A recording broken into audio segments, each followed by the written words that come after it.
बदल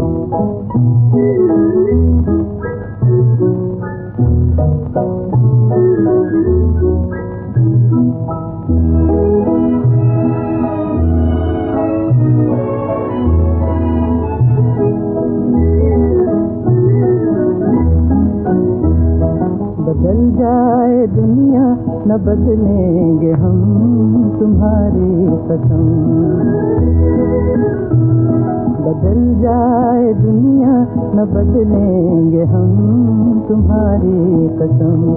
तुम्हारे हैं जब तक के दम में है दम तुम्हारी कसम।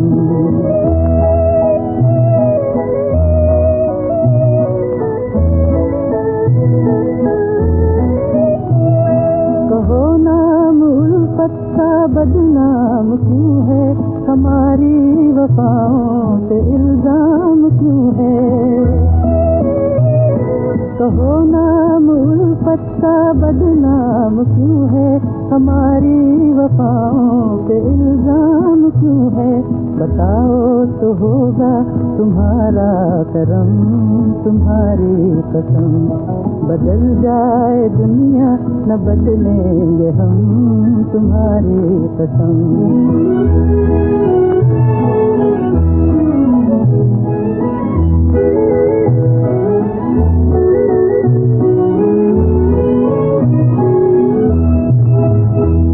ये माना है मुश्किल मोहब्बत की राहें, अगर डाल दी तुमने बाहों में बाहें।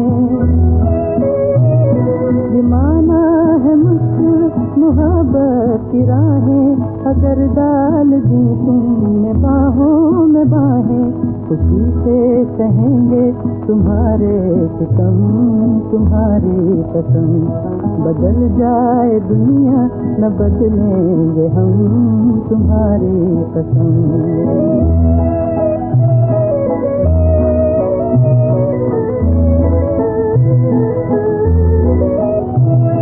जहाँ तक जहाँ के नजारे रहेंगे तुम्हारे रहे हैं तुम्हारे रहेंगे। जहाँ तक जहाँ के नजारे रहेंगे तुम्हारे रहे हैं तुम्हारे रहेंगे। न डोलेंगे उल्फत में अपने कदम तुम्हारी कसम। बदल जाए दुनिया न बदलेंगे हम तुम्हारी कसम।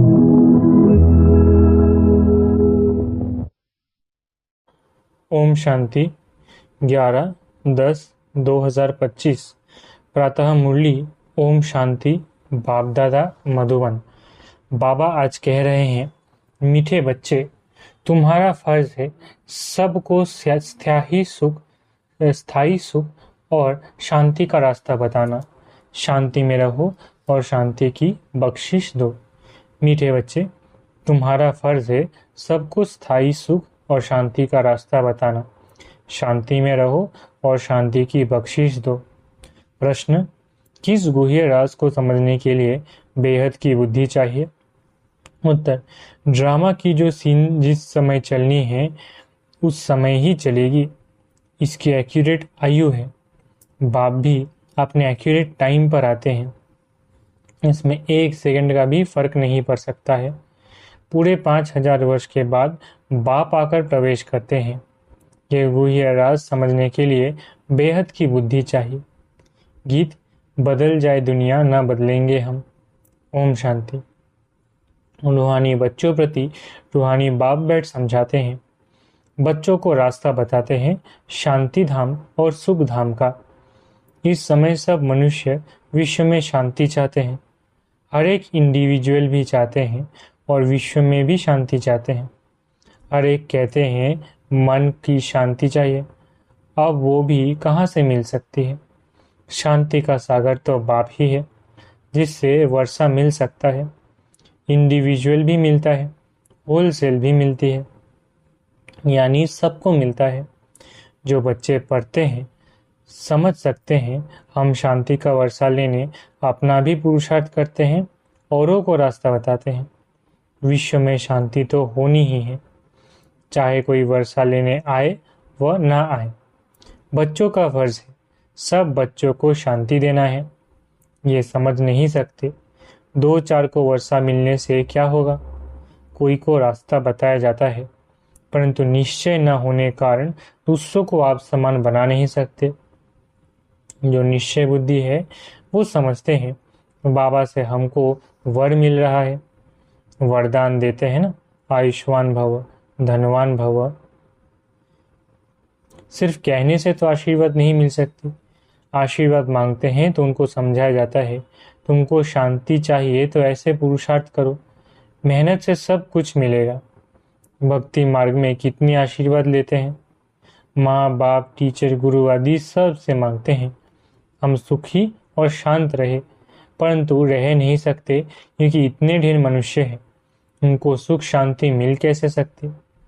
गाते भी है शांति देवा, बुद्धि में आता है हे परमपिता परमात्मा हमको शांति की बख्शिश करो। वास्तव में बख्शिश उसको कहा जाता है जो चीज़ उठाकर देवे। कहेंगे ये तुमको बख्शिश है, इनाम है। बाप कहते हैं बख्शिश कोई कितनी भी करते हैं, धन की, मकान की, कपड़े आदि की करते हैं, वो हुआ दान पुण्य अल्पकाल के लिए। मनुष्य मनुष्य को देते हैं, साहूकार गरीब को अथवा साहूकार को देते आए हैं। परंतु ये तो है शांति और सुख स्थायी।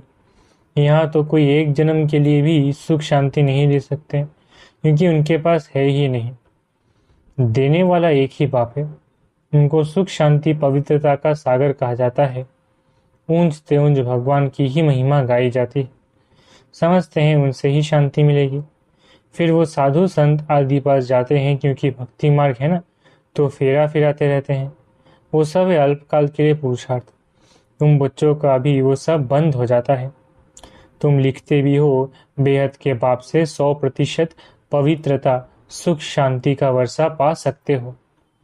यहाँ 100% अपवित्रता दुख अशांति है, परंतु मनुष्य समझते नहीं। कहते ऋषि मुनि आदि तो पवित्र है, परंतु पैदाइश तो फिर भी विष से होती है ना। मूल बात ही यह है रावण राज्य में पवित्रता हो न सके। पवित्रता सुख आदि सब का सागर एक ही बाप है। तुम जानते हो हमको शिव बाबा से 21 जन्म अर्थात आधा कल्प 2500 वर्ष के लिए वर्षा मिलता है। ये तो गारंटी है। आधा कल्प सुखधाम, आधा कल्प है दुखधाम। सृष्टि के 2 भाग है, एक नई एक पुरानी, परंतु नई कब पुरानी कब होती है ये भी जानते नहीं। झाड़ की आयु इतनी एक्यूरेट बता ना सके। अभी बाप द्वारा तुम इस झाड़ को जानते हो। ये 5000 वर्ष का पुराना झाड़ है। इनकी एक्यूरेट आयु का तुमको पता है। और जो झाड़ होते हैं उनकी आयु का किसको पता नहीं होता है। अंदाज बता देते हैं। तूफान आया, झाड़ गिरा, आयु पूरी हो गई। मनुष्यों का भी अचानक मौत होता है। इस बेहद के झाड़ की आयु पूरे 5000 वर्ष है। इसमें एक दिन न कम न जास्ती हो सकती है। ये बना बनाया झाड़ है, इसमें फर्क नहीं पड़ सकता।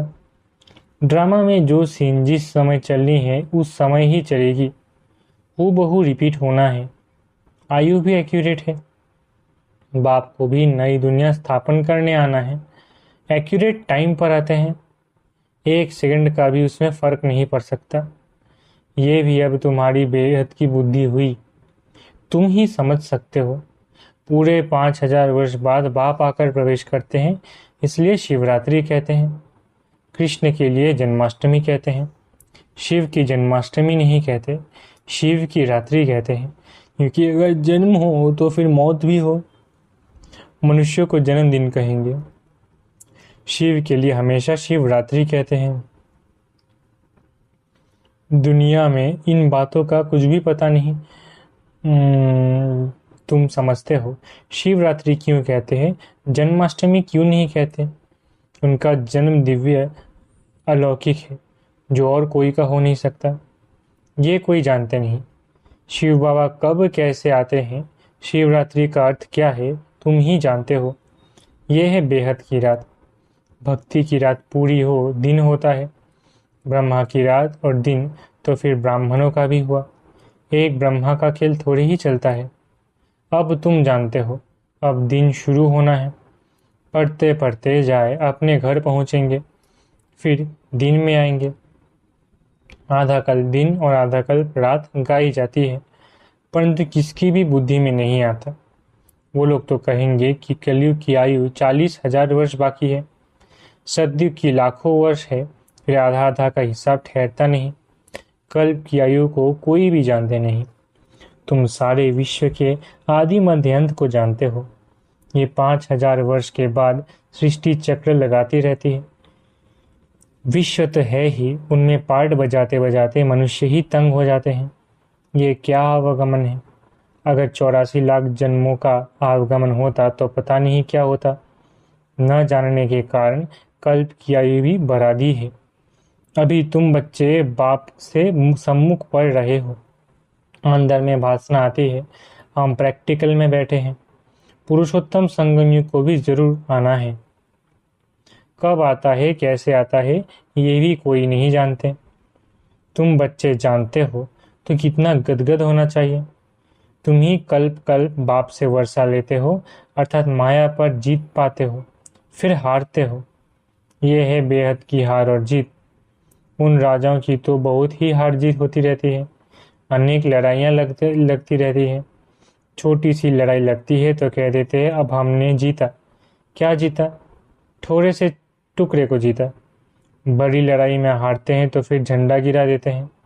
पहले पहले तो एक राजा होता है, फिर और वृद्धि होते जाते हैं। पहले पहले इन लक्ष्मी नारायण का राज्य था, फिर और राजाएं आने शुरू हुए, जैसे पोप का दिखाते हैं। पहले एक था, फिर नंबरवार और पोप भी बैठते गए। किसकी मृत्यु का तो ठिकाना ही नहीं है ना। तुम बच्चे जानते हो हमको बाबा अमर बना रहे हैं, अमरपुरी का मालिक बना रहे हैं। कितनी खुशी होनी चाहिए। ये है मृत्यु लोक, वो है अमर लोक। इन बातों को नया कोई समझ ना सके, उनको मज़ा नहीं आएगा जितना पुरानों को आएगा। दिन प्रतिदिन वृद्धि को पाते रहते हैं, निश्चय पक्का हो जाता है। इसमें सहनशीलता भी बहुत होनी चाहिए। ये तो आसुरी दुनिया है, दुख देने में देरी नहीं करते। तुम्हारी आत्मा कहती है हम अभी बाबा की श्रीमत पर चल रहे हैं, हम संगम युग पर हैं, बाकी सब कलयुग में हैं। हम अभी पुरुषोत्तम बन रहे हैं। पुरुषों में उत्तम पुरुष पराई से ही बनते हैं, पराई से ही चीफ जस्टिस आदि बनते हैं ना। तुमको बाप पढ़ाते हैं, इस पढ़ाई से ही अपने पुरुषार्थ अनुसार पद पाते हो। जितना जो पढ़ेंगे उतना ग्रेड मिलेगी। इसमें राजाई की ग्रेड है, वैसे उस पढ़ाई में राजाई की ग्रेड नहीं होती है। तुम जानते हो हम राजाओं का राजा बन रहे हैं, तो अंदर में कितनी खुशी होनी चाहिए। हम डबल सिट्टाज बहुत ऊंच बनते हैं। भगवान बाप हमको पढ़ाते हैं।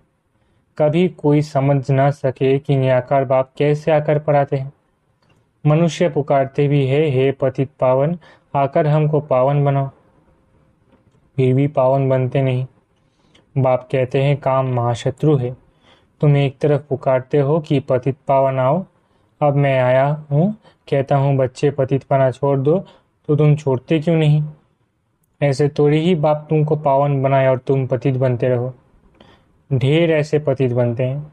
कोई सत्य बताते हैं, बाबा ये भूल हो गई। बाबा कहते हैं कोई भी पाप कर्म हो जाए तो फौरन बताओ। कोई सच कोई झूठ बोलते हैं, कौन पूछते हैं? मैं थोड़ी ही एक एक के अंदर को बैठ जानूंगा, ये तो हो ना सके। मैं आता ही हूँ सिर्फ राय देने। पावन नहीं बनेंगे तो तुम्हारा ही नुकसान है। मेहनत कर पावन से फिर पतित बन जाएंगे तो की कमाई चट हो जाएगी, लज जाएगी। हम खुद ही पतित बन पड़े हैं, फिर दूसरे को कैसे कहेंगी पावन बनो? अंदर खाएगा कि हमने कितना फरमान का उल्लंघन किया। यहाँ तुम बाप से डायरेक्ट प्रतिज्ञा करते हो। जानते हो बाबा हमको सुखधाम शांति धाम का मालिक बना रहे हैं, हाजिर नाजिर है। हम उनके सम्मुख बैठे हैं। इनमें पहले ये नॉलेज थोड़ी ही थी, ना कोई गुरु ही था जिसने नॉलेज दी। अगर गुरु होता तो सिर्फ एक को ज्ञान देंगे क्या? गुरुओं के फॉलोअर्स तो बहुत होते हैं ना, एक थोड़ी ही होगा। ये समझने की बात है ना। सदगुरु है ही एक, वो हमको रास्ता बताते हैं, हम फिर दूसरों को बताते हैं। तुम सबको कहते हो बाप को याद करो, बस ऊंच ऊंच बाप को याद करने से ही ऊंच पद मिलेगा। तुम राजाओं के राजा बनते हो, तुम्हारे पास अनगिनत धन होगा, तुम अपनी झोली भरते हो ना। तुम जानते हो बाबा हमारी झोली खूब भर रहे हैं, कहते कुबेर के पास बहुत धन था। वास्तव में तुम हर एक कुबेर हो, तुम्हें वैकुंठ रूपी खजाना मिल रहा है। खुदा दोस्त की भी कहानी है, उनको जो पहले मिलता था उसको एक दिन के लिए बादशाही देते थे। ये सब दृष्टांत है। अल्लाह माना बाप वो अवलदीन रचता है, फिर साक्षात्कार हो जाता है। तुम जानते हो बरोबर हम योग बल से विश्व की बादशाही लेते हैं। अच्छा, मीठे मीठे सिकलधे बच्चों प्रति माता पिता बाप दादा का याद प्यारा गुड मॉर्निंग। रूहानी बाप की रूहानी बच्चों को नमस्ते। हम रूहानी बच्चों की रूहानी माता पिता बाप दादा को याद प्यार गुड मॉर्निंग और नमस्ते। धारणा के लिए मुख्य सार। पहला, इस आसुरी दुनिया से में बहुत बहुत सहनशील बनकर रहना है। कोई गाली दे दुख दे तो भी सहन करना है। बाप की श्रीमत कभी नहीं छोड़नी है। दूसरा, डायरेक्ट बाप ने पावन बनने का फरमान किया है, इसलिए कभी भी पतित नहीं बनना है। कभी कोई पाप हो तो छिपाना नहीं है। वरदान, इकोनॉमी और इकोनॉमी के पाठ द्वारा हलचल में भी अचल अडोल भव। इकोनॉमी और इकोनॉमी के पाठ द्वारा हलचल में भी अचल अडोल भव। समय प्रमाण वायुमंडल अशांति और हलचल का बढ़ता जा रहा है। ऐसे समय पर अचल अडोल रहने के लिए बुद्धि की लाइन बहुत क्लियर होनी चाहिए। इसके लिए समय प्रमाण टचिंग और कैचिंग पावर की आवश्यकता है। इसको बढ़ाने के लिए इकोनॉमी और इकोनॉमी वाले बनो। एक नामी और इकोनॉमी करने वाले बच्चों की लाइन क्लियर होने के कारण बाप दादा के डायरेक्शन को सहज कैच कर हलचल में भी अचल अडोल रहते हैं। स्लोगन, स्थूल सूक्ष्म कामनाओं का त्याग करो तब किसी भी बात का सामना कर सकेंगे। स्लोगन, स्थूल सूक्ष्म कामनाओं का त्याग करो तब किसी भी बात का सामना कर सकेंगे। अव्यक्तिशार्य, स्वयं और सर्व के प्रति मनसा द्वारा योग की शक्तियों का प्रयोग करो। अभी मनसा की क्वालिटी को बढ़ाओ तो क्वालिटी वाली आत्माएं समीप आएंगी। इसमें डबल सेवा है, स्व की भी और दूसरों की भी। स्व के लिए अलग मेहनत नहीं करनी पड़ेगी, प्रारब्ध प्राप्त है ऐसी स्थिति अनुभव होगी। इस समय की श्रेष्ठ प्रारब्ध है सदा स्वयं सर्व प्राप्तियों से संपन्न रहना और संपन्न बनाना। अच्छा, ओम शांति। शुक्रिया बाबा।